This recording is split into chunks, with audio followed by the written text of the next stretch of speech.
సువార్త పరిచర్య చేసి సర్లపాలెం, ఇక్కడ లొల్లె, గుల్లి, తాకోట, 4 రాయపాలు, కొండ జీనుగు 5, 6 అయినాడ, 7 గదో వలస. దేవుని మహాకృపను బట్టి ఆ ప్రాంతాల్లో పరిచర్య చేయడానికి తీవ్రమైన ఎండ పడని వారు కూడా ఈసారి సువార్త యాత్రలో పాలు పంపులు పొందారు. పాలు పంపులు పొంది కూడా నేను గమనించింది ఏమంటే, సువార్త సేవలో ఆనందంగానే ఉన్నాడు కానీ ఆయాసమని కానీ ప్రయాసమని కానీ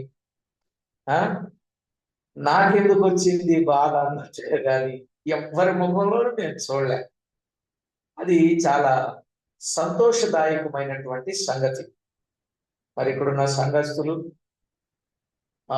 చుట్టుపక్కల నుంచి మాతో పాటు వచ్చిన దేవుని దాసులు, సిస్టరు, ఇలా ఉన్న చాలా మంది చాలా సంతోషంగా ఈరోజు దేవుని పని చేయడానికి ప్రభు కృప చూపారు. ప్రియులారా, ఒక విషయాన్ని మీతో తేటగా నేను పంచుకోవాలని ఆశపడుతున్నా.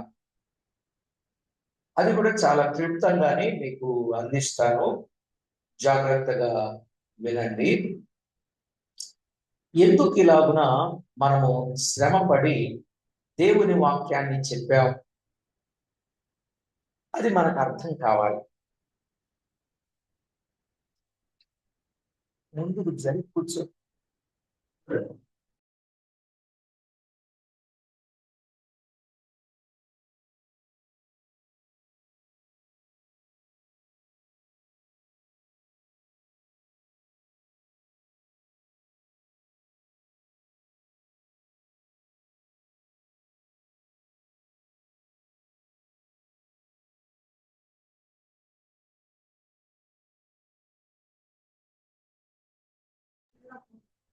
సరే, దేవుని వాక్యములో నుండి మనము కొన్ని విషయాలు ఆలోచన చేసినప్పుడు, మన ప్రభువు మన కొరకు ఆయన ఎంతో శ్రమ పడ్డాడు కదా. ఈరోజు మన ప్రభు కొరకు మనము శ్రమ పడడానికి, సువార్త ప్రకటన చేయడానికి గల కారణం ఏమంటే, యేసు ప్రభు వారే శ్రమ పడ్డారు. ఆయన ఎవరి కోసం శ్రమ పడ్డాడు, ఎందుకొరకు శ్రమ పడ్డారు అనేది మనకు ఆలోచన వచ్చినప్పుడు, ఈవేళ కొండలు ఎక్కడంలో కానీ కొండలు దిగడంలో కానీ కదా, నిజంగా వెహికల్ వెళ్ళేటప్పుడే చాలా భయం వేసింది డ్రైవింగ్. మరి ఒకనొక దఫలో కారు అది బ్యాక్ వచ్చేస్తుందా అన్నప్పుడు వెంటనే రాయి పెట్టి మనవాడు దాన్ని గట్టిగా నెట్టిపెట్టి ఆ అప్స్ నిజంగా చాలా ఆశ్చర్యం అనిపించింది నాకు.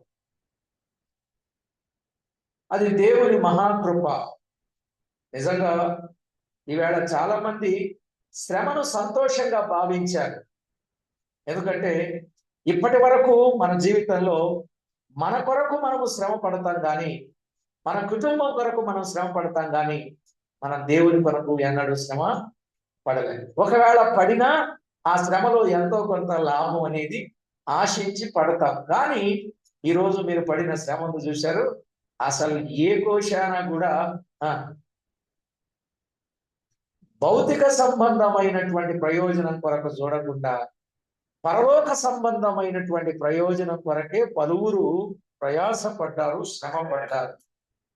అది చాలా సంతోషదాయకమైన విషయం. అయితే ఒక విషయాన్ని మీకు తేటగా ఆలోచన చేస్తే, యేసు ప్రభు శ్రమ పడ్డాడు, పౌలు శ్రమ పడ్డాడు, భక్తులైన వారు అనేకులు శ్రమలు పడ్డారు. ఇప్పుడు మన వంతు వచ్చింది, మనం కూడా శ్రమ పడాలి. దైవ లేఖనంలో ఎన్నో సంగతులు వ్రాయబడ్డాయి, చాలా విషయాలు వ్రాయబడ్డాయి. ఒక మాట పౌలు తిమోతితో మాట్లాడుతూ ఒక చక్కని మాట చెప్తాడు. ఏం చెప్తాడు అనంటే, 2వ పత్రిక, తిమోతికి రాసిన 2వ పత్రిక 4వ అధ్యాయం 5వ వచనం. అయితే నీవు అన్ని విషయములలో మితముగా ఉండుము, శ్రమ చేయుము అన్నాడు. శ్రమపడుము అని చెప్పాడు. ప్రియులారా, శ్రమపడుము అని చెప్పాడు. శ్రమపడుము అని చెప్పాడు అని అంటే, శ్రమపడిన వారు చెబితే శ్రమ పడతారా? శ్రమ పడకుండా శ్రమ పడంటే శ్రమ పడతారా?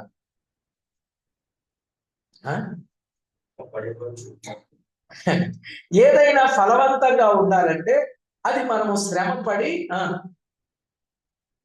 చెప్పాలి. మరి యేసు ప్రభు వారు శ్రమ పడ్డారా?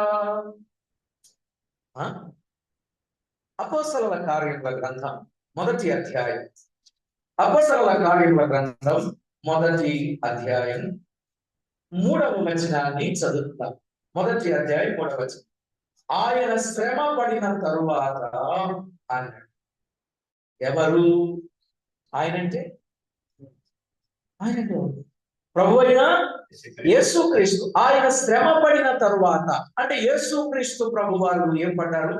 శ్రమ పడ్డారు. ఆ శ్రమల్లో కూడా ఆయన ఏం నేర్చుకున్నారు? మీకు అన్ని రిఫరెన్స్లు చెప్పమంటారా? మీ ఇష్టం, మీరు రాసుకోవాలి. కానీ ఆయన శ్రమ పడ్డారు. ఆ శ్రమంలో ఆయన ఏం నేర్చుకున్నారు? హెబ్రీ పత్రిక, హెబ్రీలకు రాసిన పత్రిక 5వ అధ్యాయం 8వ వచనం. ఆయన కుమారుడై ఉండి తాను పొందిన శ్రమల వలన విధేయతను నేర్చుకొనెను. ఎక్సలెంట్ కదా? ఆయన కుమారుడై ఉండి కూడా ఏం పడ్డాడు? శ్రమలు పడ్డాడు. మా యేసు ప్రభు ఏం పడ్డారు? శ్రమ పడ్డారు. రైట్, మనకు అర్థమైపోయింది. ఆ శ్రమలో ఆయన ఏం నేర్చుకున్నారు? విధేయతను నేర్చుకున్నారు. శ్రమలలో విధేయత నేర్చుకున్నారు. బాగుంది. మరి శ్రమల్లో విధేయత నేర్చుకున్న ఆయన కుమారుడై ఉండి ఎందుకు శ్రమ పడ్డాడు? అది నా పాయింట్. ఆయన కుమారుడై ఉండి కూడా, కుమారుడు అంటే ఎవరు? ఆల్మోస్ట్ ఆయనే ఆల్మైటీ గాడ్. ఆయనే సమస్తమునకు వారసుడు. సమస్తానికి ఆయన ఎవరు? వారసుడు. హెబ్రీలకు రాసిన పత్రిక 1వ అధ్యాయం, హెబ్రీలకు రాసిన పత్రిక 1వ అధ్యాయంలో వ్రాయబడిన మాటలు మనం ఆలోచన చేసినప్పుడు, ఆయన సమస్తములకు వారసుడు. 2వ వచనం.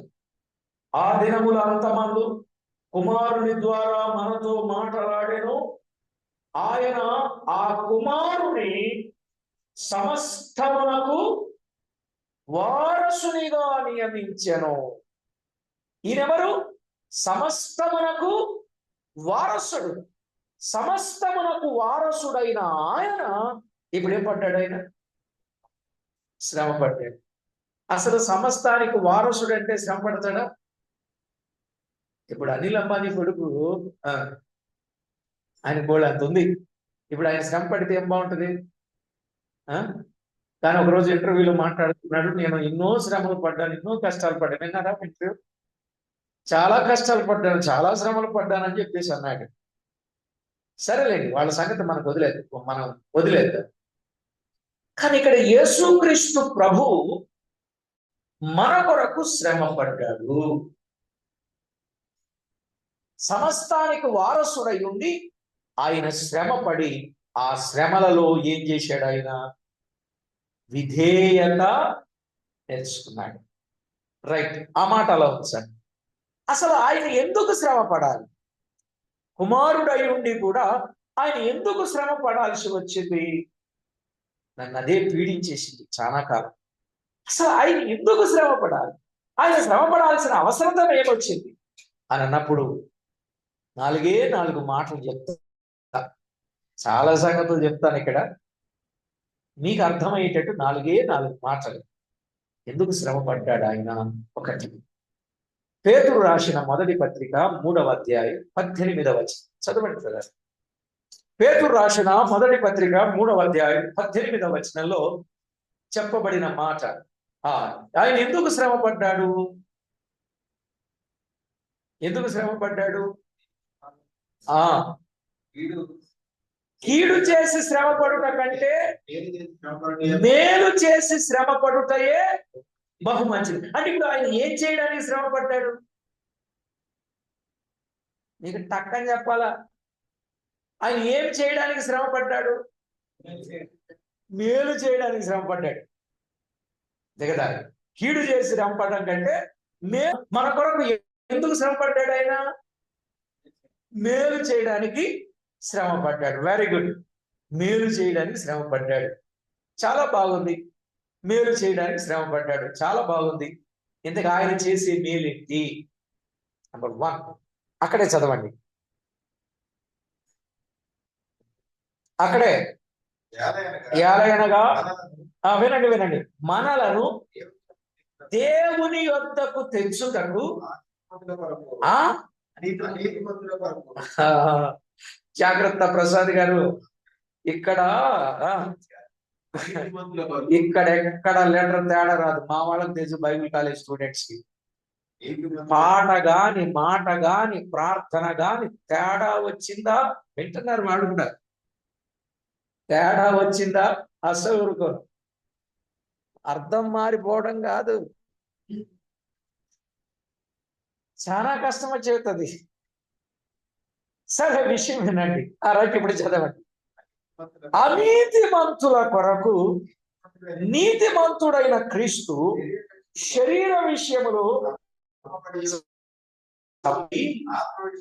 ఆత్మ విషయములో బ్రతికింపబడి పాపముల విషయములో ఒక్కసారి యేసు ప్రభు ఏం పడ్డారు? శ్రమ పడ్డాడు. ఎందుకు పడ్డాడు ఆయన?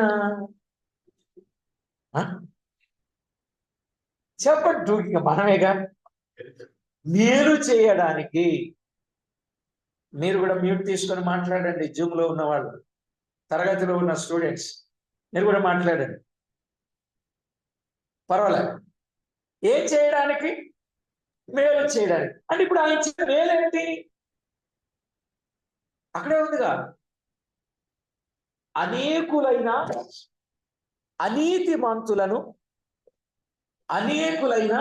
అనీతిమంతులను దేవుని యొద్దకు తేవడానికి ఆయన ఏం పడ్డాడు? అది అనేకులను దేవుని దగ్గరకు తేవడానికి ఆయన శ్రమ పడ్డాడు. అంటే ఇప్పుడు అనేకులమైన మనం దేవునికి ఎలా ఉన్నాం? దూరంగా ఉన్నాం.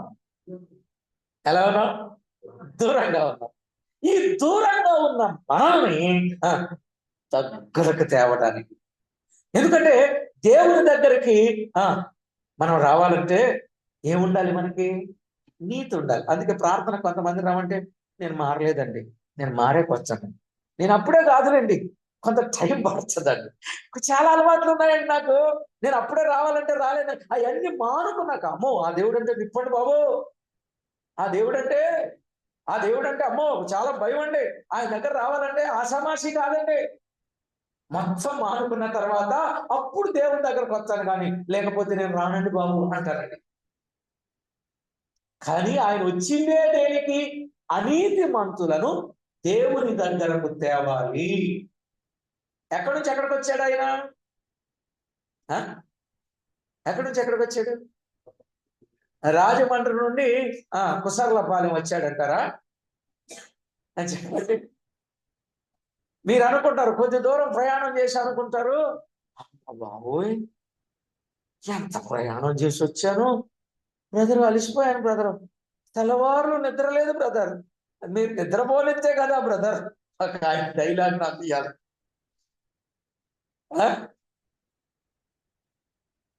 విన్నారుగా డైలాగు? మీరు ఎక్కడ నిద్రపోనిచ్చారు బ్రదర్? నేనేం చెప్పా, చక్కగా పెందల కాడ వచ్చి మా ఇంటి దగ్గర నిద్రపోయి తెల్లవారు పొద్దున్న బయలుదేరి వెళ్దామంటే తెల్లవారులు నిద్ర లేకుండా ప్రయాణం చేసే తప్పు నాగా? ఇట్లా మనం కొన్ని ఆలోచనలు చేసుకుంటాం. తప్పని చెప్పడం లేదు, ఇవి సహజంగా మన జీవితంలో కొన్నిసార్లు అలా అనుకుంటాం.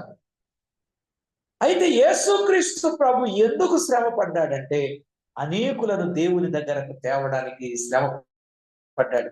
ఎక్కడి నుంచి వచ్చాడు ఆయన? మనం ఎక్కడి నుంచి వచ్చాం? మనం ఎక్కువ దూరమా, ఆయన ఎక్కువ దూరమా? బ్రదర్ ఇంత దూరం అయితే ఈసారి నన్ను పిలవకండి అంటారు మనం స్వార్థకి. ఇంత దూరం అయితే పిలవకండి బ్రదర్ నన్ను చాలా మంది రమ్మంటే స్వార్థకి అంటారు. బ్రదర్ నడిచే పని అయితే రాలేను బ్రదర్, ఏమనుకోకండి బ్రదర్ అంటారు. నడిచే పని అయితే రాదంట. మీరు కారులో ఎంత లెక్కన్నా చెప్పండి, మొత్తం బ్రదర్ అన్నాడు. అంటే కారులో ఏసి కూర్చోబెట్టి సువార్తకు తీసుకెళ్తే మరి శ్రమ పడమన్న మాట మరి సుఖపడమన్నట్టుగా మారిపోదా? చెప్పండి, న్యాయం చెప్పండి. మీరు శ్రమ పడమన్న మాట సుఖపడండి అన్నట్టుగా తయారైపోతుందిగా. ఆఖరికి గ్లాసు దింపితే కూడా బాధ వచ్చేది, ఏసీ కాదు. కానీ ఆయన పరలోకము నుండి ఈ లోకానికి ఎంత తగ్గించుకొని సర్వాధికారి అయిన వాడు, సర్వాంతర్యామి అయిన వాడు, సర్వాధిపతి అయిన వాడు, ఎంత తగ్గించుకొని ఎంత దూరం వచ్చాడు. మహిమలో ఉన్నవాడు, తండ్రితో సమానుడుగా ఉన్నవాడు, కోటాను కోట్ల దేవదూతలు కలిగి 24 పెద్దలు 4 జీవులు కదా ఆరాధించే దేవుడాయన, గొప్ప దేవుడాయన, పరిశుద్ధుడు పరిశుద్ధుడు పరిశుద్ధుడని నిత్యము మానక స్తుతిస్తుంటే మందిరపు గడప కమ్ములు పునాదులు కదిలిపోయి మందిరము ధూమము చేత నిండిపోయింది. అంత ప్రశంసనీయుడు ఆయన. అలాంటి ఆయన మన కొరకు తగ్గించుకుని వచ్చి ఏం పడ్డాడు ఆయన? ఎందుకని? అనీతిమంతులైన వారిని దేవుని యొద్దకు తేవడానికి. మనమెవరు? నీతిమంతులం అనీతిమంతులం? నీతిమంతుడు లేడు కదా. రోమపత్రిక 3:11 ప్రకారంగా నీతిమంతుడు ఒక్కడలే, అందరూ త్రోవ తప్పిన వారై ఏకముగా పనికి మాలిన వారుగా ఉన్నారు. ఈ పనికి మాలిన వారిని పనికొచ్చేటట్టు చేయడానికి కదండి పనికొచ్చే వారిగా చేయడానికి పరలోకము నుండి భూలోకానికి ఆయన వచ్చాడు, పాతాళము నుండి తప్పించడానికి. సరే, వచ్చిన ఆయన చేసిన పుణ్యకార్యం ఏంటంటారా? అనీతిమంతులను దేవుని వద్దకు తేవడానికి ఇష్టపడిన ఆయన ఏం చేశాడంటే శ్రమ పడ్డాడు. రెండవదిగా ఎందుకు ఆయన శ్రమ పడ్డాడు? ఎందుకు పడ్డాడు? హెబ్రీ పత్రిక 13వ అధ్యాయం 12వ వచనం. హెబ్రీ పత్రిక 13వ అధ్యాయం 12వ వచనంలో వ్రాయబడిన మాట, కావున యేసు కూడా తన స్వరక్తము చేత ప్రజలను పరిశుద్ధపరచుటకై గవిని వెలుపల శ్రమ పొందాడు. ఎక్కడ? గవిని వెలుపల. ఎందుకు శ్రమ పడ్డాడు? దేవుని దగ్గరకు తేవడానికి శ్రమ పడ్డాడు. వచ్చిన పరిశుద్ధపరచబడాలని ఆయన శ్రమ పడ్డాడు. అర్థమైందండి? మనలందరినీ పరిశుద్ధపరచడానికి ఆయన ఎంతో శ్రమ పడ్డాడు. మనమందరం పరిశుద్ధపరచబడడానికి ఆయన ఎంతో శ్రమ పడ్డాడు. ఎంత శ్రమ పడ్డాడంటే ఊరి వెలుపల సిలువ వేసిన రక్తమంతా చిందించడానికి ఆయన ఇష్టపడ్డాడు. అంతటి ఘోరమైన శ్రమ ఆయన అనుభవించాడు. ఎవరి కోసం? చెప్పండి అమ్మా, ఎవరి కోసం? మన కోసమే, మనందరి కోసమే అంతటి ఘోరమైన శ్రమను ఆయన అనుభవించాడు. అర్థమైందా? ఆయన ఎందుకు శ్రమ పడ్డాడో దైవలేఖనం మనలను పరిశుద్ధపరచడానికి, మనలను దేవుని దగ్గరకు తేవడానికి, అనీతిమంతులను దేవుని దగ్గరకు తేవడానికి శ్రమ పడ్డాడు. 1. 2, తేబడిన వారిని పరిశుద్ధపరచడానికి శ్రమ పడ్డాడు. పరిశుద్ధపరచబడాలి ఎవరైనా. పరిశుద్ధత లేకపోతే ఎందుకు పనికిరారు. మాటలో కానీ, ఆలోచనలో కానీ, ఊహలో కానీ, ఉద్దేశంలో కానీ, తలంపులో కానీ, కార్యాల్లో కానీ, ప్రవర్తనలో కానీ, శాస్త్రంలో కానీ, క్రియల్లో కానీ, నడవడికలో కానీ పరిశుద్ధత చాలా ప్రాముఖ్యం. అందుకే క్రీస్తు యేసు రక్తం కార్చాడు మనల్ని పరిశుద్ధపరచడానికి. ఎంత శ్రమ పడ్డాడు. కొట్టేవారికి చేతులు అప్పగించాడు, చేతుల్లో మేకులు, తలపై ముళ్ళ కిరీటం, కాళ్ళలో శీల, ప్రక్కలో బళ్ళెపు పోటు, నిలువెల్ల గాయాల పాలై రక్తమంతా దారాలుగా కార్చాడు. ఎందుకు? మనలను పరిశుద్ధ పరచడానికి. అంత శ్రమ ఆయన పడ్డాడు. మనం పడేది ఎక్కడుందండి శ్రమ? మనం పడే శ్రమ ఎక్కడుంది అసలు?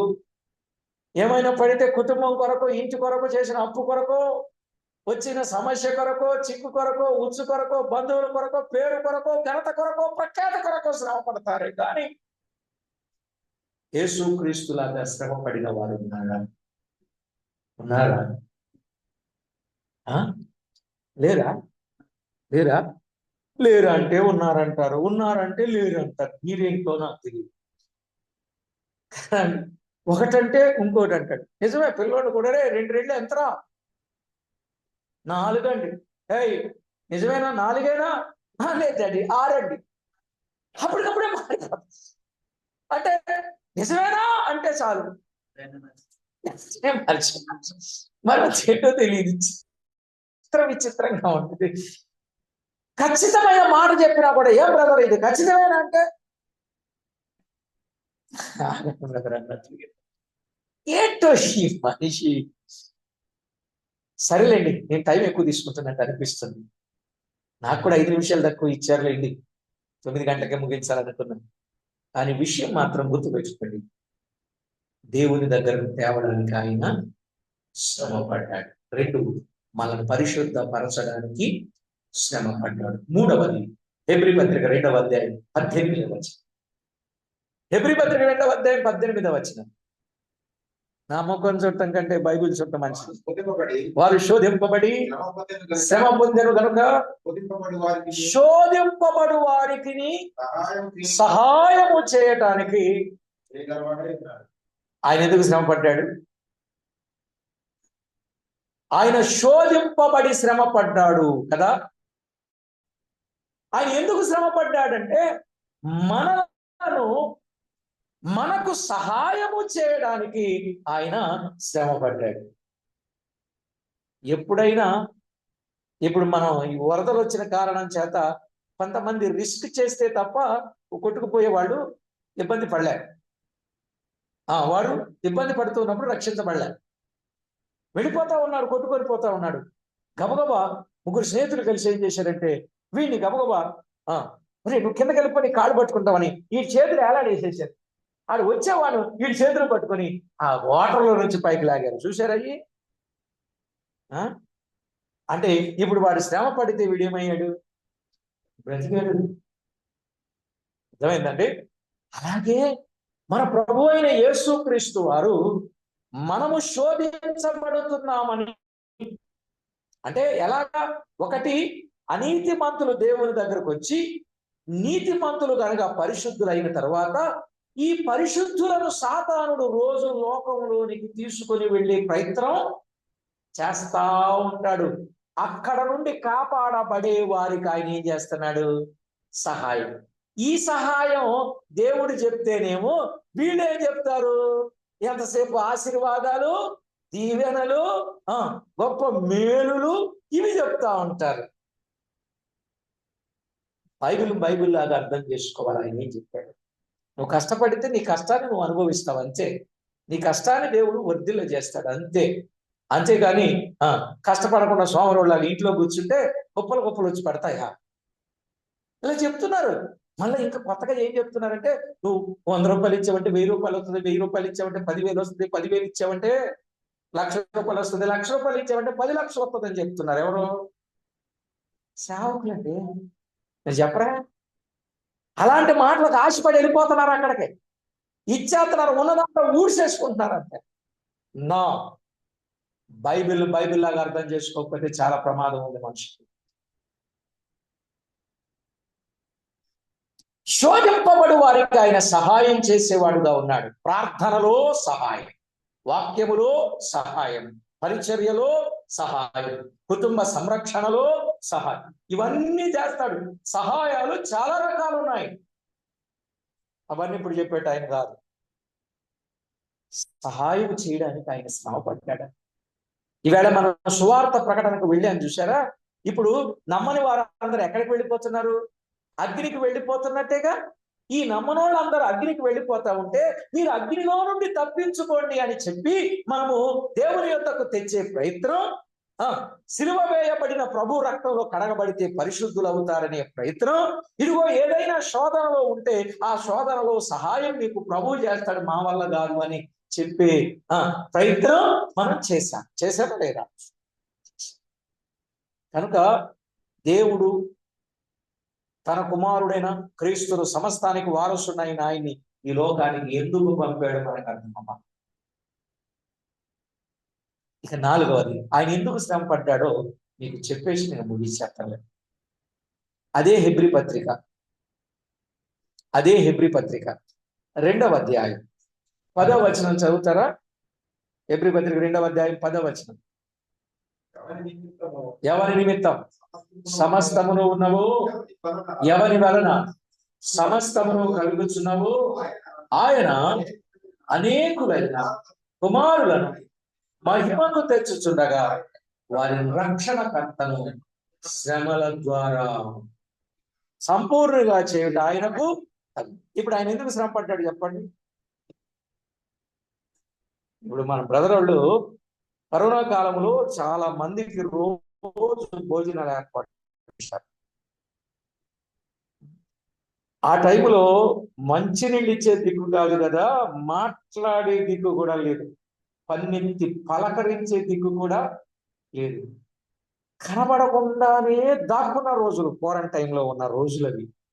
అలాంటి రోజుల్లో ప్రాణాలకు లెక్క చేయకుండా వారు చాలా పరిచయం చేశారు మన బ్రదర్. చాలా సంతోషం అనిపిస్తా ఉంది నాకు. ఎందుకు చేశారు చెప్పండి?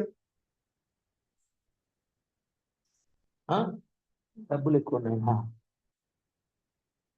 దేవుడు మాకు పట్టెడు అన్నం పెట్టాడు.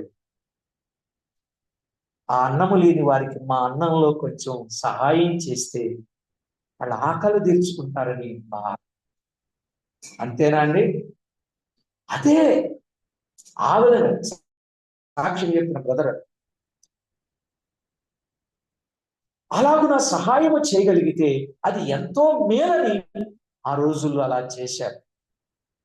ఈరోజు మన జీవితంలో కూడా మనం కూడా మన చేతనైన సహాయం చేయాలి. ఒకవేళ మనం ఆర్థికంగా సహాయం చేయలేకపోయినా ఆత్మీయంగా మనం ఎంతో సహాయం చేయాలి. ఒక వ్యక్తికి తప్పుడు మార్గంలో ఉన్న వ్యక్తిని మంచి మార్గంలోకి తేవడం మంచిదేనా? అపకారంలో ఉన్న వ్యక్తికి ఉపకారం చేయడం మంచిదేనా? కీడులో ఉన్న వ్యక్తికి మేలు కలిగించడం మంచిదేనా? అనారోగ్యంలో ఉన్న వ్యక్తికి హాస్పిటల్ అడ్రస్ చెప్పడం మంచిదేనా? చెప్పరేమ్మా.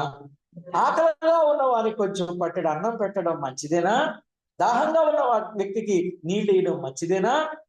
కరువు కాటకంతో బాధపడుతూ ఉంటే రూపాయి సాయం చేయడం మంచిదేనా? అన్ని మంచిగా చెప్తారు. ఇప్పుడు యేసు ప్రభు ఎందుకు శ్రమ పడ్డాడు అంటే ఇక్కడ ఇప్పుడు మనం చదువుకున్న ఈ వచనంలో అనేకులైన వారిని మహిమకు తీసుకుని వెళ్ళడానికి ఆయన శ్రమ పడ్డాడు. ఎక్కడికి? మనల్ని ఎక్కడికి తీసుకెళ్ళడానికి? చెప్పండి గట్టిగా, ఎక్కడికి తీసుకెళ్ళడానికి? పరలోకానికి తీసుకొని వెళ్ళడానికి, మహిమలోనికి. అక్కడ 2వ అధ్యాయం 10వ వచనం, మనను మహిమలోనికి తీసుకు వెళ్ళడానికి ఆ రక్షణకర్త శ్రమల ద్వారా సంపూర్ణుడయ్యాడట. మన కొరకు ఎంత శ్రమ పడితే ఆ మహిమకు వెళ్ళే భాగ్యం మనకు దొరికిందో తెలుసండి. మీరు అనుకుంటారు ఈజీగా వాళ్ళు ఏముందిలే 4 మాటలు చెప్పడం వెళ్ళిపోవడమే కదా, దాని ఉందలే అనుకుంటారు. కానీ మన శ్రమ వెనుక చూడండి, ఒక్కొక్కరు ఎంత శ్రమ పడుతున్నారు. శ్రమ పడకుండా ఉండేవాళ్ళు ఉన్నారు. దేవుని కొరకు పాట పాడాలనో, మాట చెప్పాలనో, వాయిద్యం వాయించాలనో, పత్రిక ఇవ్వాలనో, ప్రతి ఇంటికి వెళ్ళాలనో, ప్రతి వ్యక్తితో మాట్లాడాలను ఏదో ఒక ప్రయత్నం చేసిన వారు, శ్రమ పడిన వారు ద్వారా శ్రమ పడిన వారు. ఎందుకని? మహిమలోని తీసుకువెళ్ళాలి. ఆ భారం ఎవరికి ఉన్నదో తెలుసా? రేపు నేను చచ్చిపోతే పరలోకానికి వెళతాను అనుకున్న వాడికి ఆ భారం ఉండదు. లేకపోతే మిగతా వాడికి ఆ భారం ఉండదు. అమ్మా, బ్రదర్స్, సిస్టర్స్, ఆ భారం ఉండదు. ఎవరికి ఆ భారం ఉంటుంది? రేపు నేను చనిపోతే పరలోకానికి వెళతాను, నేను వెళ్ళేటప్పుడు కొందరిని తీసుకుని వెళ్ళాలి అనే ఆశ అలా ఉంటుంది. మనం చూడండి, విజయవాడలో వరదలకి 9 మంది ఒకే చోట వరదలో చిక్కుకుపోయారు. ఒక అతనికి ఒక ఆలోచన వచ్చింది. ఏంటది? నేను చస్తే ఒక్కడిని, బ్రతికిస్తే 9 మందిని. అతనితో పదమ్మా, అతనే అన్నప్పుడు లెక్కలోకి రాళ్లే. నేను చస్తే ఒక్కడిని, నేను బ్రతికిస్తే 9 మందిని ప్రాణాలకు లెక్క చేయకుండా ప్రొక్లైన్ తీసుకెళ్ళిపోయాడండి వాటర్లో. చూసారా మీరు అంతా? నిజం చెప్పాను అనమాట కదా, మీకు అర్థమైంది. ఇప్పుడు ఆయన అలాగా ప్రాణానికి త్యాగం లేక ప్రాణత్యాగం ఆయన చేసి అక్కడకు వెళ్ళాడు కాబట్టి దేవుడు కనికరించాడు ఆయనను. వారిని ఎక్కించుకొని క్షేమంగా తీసుకుని వచ్చి, ఇప్పుడు ఆయనే గాని వెళ్ళకపోతే వారేమవుతారు? యేసు ప్రభువే రాకపోతే మనం ఏమవుతాం? అంతేనా? మరి మనం వెళ్ళకపోతే ఏమవుతారు?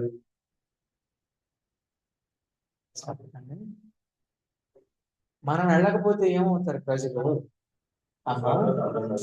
ఇప్పుడు ఆయన ప్రొక్లైన్ తీసుకెళ్ళిన తర్వాత ఎక్కడ ఇక్కడే ఉంటానంటే ఆడు సావు ఆడే చేస్తాడు. ఆడు ప్రాణం పోయిపోతే ఏం చేసాడు? ఎక్కాడు కాబట్టి బ్రతికాడు. ఇప్పుడు మనం చేయగలిగింది వెళ్తాం, చెప్తాం, మన ప్రయత్నంలో లోపం లేకుండా చేస్తాం. నమ్ముకుంటే పరలోకం చేస్తారు, నమ్ముకోకపోతే అంతేనా? మరి ప్రభు అలా చేశారు, పౌలు అలా చేశారు. నా మట్టుకు నేను అలాగే చేస్తున్నా, మీలో కొందరు కూడా అలా చేస్తున్నారు. మరి మిగతా వాళ్ళు ఎందుకు చేయరు? అంటే మీరు అక్కడికి వెళ్ళడానికి సిద్ధంగా లేరమ్మా? మరి ఉన్నప్పుడు ఏం చేయాలా? మేము ఇల్లు వాకిలంతా వదిలేసినట్టు మీరు కూడా వదిలేయాలా వద్దా? అమ్మా, మరి వెళ్ళిపోతానన్నావు, అందుకే అందుకే వెళ్ళలేదంట. వెరీ గుడ్, చాలా సంతోషం. నిజం, మన జీవితంలో మనము కూడా శ్రమ పడే వారికి సహాయం చేయాలి. చెప్పాడు పేతురు రాసిన మొదటి పత్రిక 4వ అధ్యాయములో, అట్టి శ్రమను మీరు కూడా ధరించుకొనుడి. ఆయన శ్రమ పడ్డాడు కనుక మీరును అట్టి శ్రమను ఆయుధముగా ధరించుకొనుడి అన్నాడు. ఏ శ్రమ? అనేకులను దేవుని దగ్గరకు తెచ్చే శ్రమ, పరిశుద్ధపరిచే శ్రమ, సహాయం చేసే శ్రమ, పరలోకానికి తీసుకొని వెళ్ళే శ్రమ. ఇప్పుడు మనం కూడా అలాగే దేవుని కొరకు ఏం చేయాలి? శ్రమ పడాలి. ఏమంటే శ్రమ పడాలా వద్దా? శ్రమ పడుతున్నారా లేదా? ఎక్కడ పడుతున్నారు? నీ కోసం, నీ కుటుంబం కోసం, నీ పిల్ల జల్ల కోసం, నీ సంపాదన కోసం, నీ బాగోగుల కోసం, నీ ఆరోగ్యం కోసం, నీ అయినోళ్ళ కోసం, నీ ఆభరణాల కోసం, నీ అంతస్తుల కోసం నువ్వు శ్రమ పడుతున్నావే కానీ నిజంగా దేవుని కొరకు శ్రమ పడుతున్నావా? ఇక్కడ నుంచి నిజంగా దేవుని కొరకు శ్రమ పడతారా? ఎంతమంది దేవుని కొరకు శ్రమ పడతారు? అమ్మా, పెరుగుద్దమ్మా. మిగతా వాళ్ళు ఏంటి? ఆల్రెడీ శ్రమ పడుతున్నాం కాబట్టి నేను చెప్పక్కర్లేదనా? ఏమో, శోధన రావచ్చు శ్రమ పడకుండా కదా. నాకు ఎంతో మంది శ్రమలు తోడు చేశారు, శ్రమలు కలుగ చేయాలని చూశారు, అయినా సరే నేను దేవుని విడిచిపెట్టలేకుండా దేవుని పని చేశాను అన్నాడు. కాబట్టి ప్రతి ఒక్కరు దేవుని కొరకు మనం ఏం చేయాలి? శ్రమ పడాలి. ఇప్పుడు అర్థమైందా? ఈ ప్రయాస వెనక ఉన్న అంతరార్థం అర్థమైందండి లేదా? బాగా అర్థమైందా? అర్థం కాలేదు. నాకు అర్థం కాలేదన్న వాళ్ళు ఎంతమంది ఉన్నారు? నాకు అర్థం కాదు. గట్టిగా చెప్పండి. శ్రమ పడాలి. ఎందుకు? అనీతిమంతులను దేవుని దగ్గరకు తేవడానికి శ్రమ పడాలి. తెచ్చిన వారు పరిశుద్ధులు అవ్వడానికి శ్రమ పడాలి. పరిశుద్ధులైన వారికి శోధనలు ఏదైనా వస్తే శోధనలో సహాయము చేయడానికి శ్రమ పడాలి. ఆ శ్రమ పడుతూ పరలోక రాజ్యానికి తీసుకొని వెళ్ళడానికి శ్రమ పడాలి. ఇప్పుడు చెప్పండి, మీ కొరకు మీరు శ్రమ పడతారా, దేవుని కొరకు శ్రమ పడతారా? నిజమేనా? అసలు దేవుని కొరకు శ్రమ పడితే మన శ్రమలో గొప్ప సహాయం ఆయనే చేస్తాడు. అర్థమైందా? అలాంటి గొప్ప సహాయం మీరు పొందుకొని దేవుని మహిమ పడతాం, దేవుని కొరకు శ్రమ పడడం. ప్రార్థన చేస్తున్నాం. పరిశుద్ధుడా, గనుడా, మీకు స్తోత్రం. మా జీవితంలో మా కొరకు మేము ఎంతో శ్రమలు పడ్డాం, కానీ మీ కొరకు మేము శ్రమ పడలేకపోయాం. ఇక నుండి మీ కొరకు మేము ఎంతో శ్రమ పడడానికి మమ్మల్ని దినదినము అనుదినము సిద్ధపరచు. మీ నామమునకు మహిమ, ఘనత, కీర్తి, ప్రభావములను మీరు ఆనందించుకుంటారని కోరుచు. చేరివచ్చిన స్త్రీలు పురుషులు అనేకులుగా చేరివచ్చారు. వారందరినీ జ్ఞాపకం చేసుకొని ఈరోజు శ్రమపడ్డారు, రేపు శ్రమపడ్డారు, జీవితకాలం అంతా మీ కొరకు శ్రమపడే వారిగా సిద్ధం చేయమని కోరుచు. మా ప్రభు అయిన యేసు క్రీస్తు నామమున స్తుతించి ప్రార్థించి నిలమై వేడుచున్నాము తండ్రి. ఆమేన్.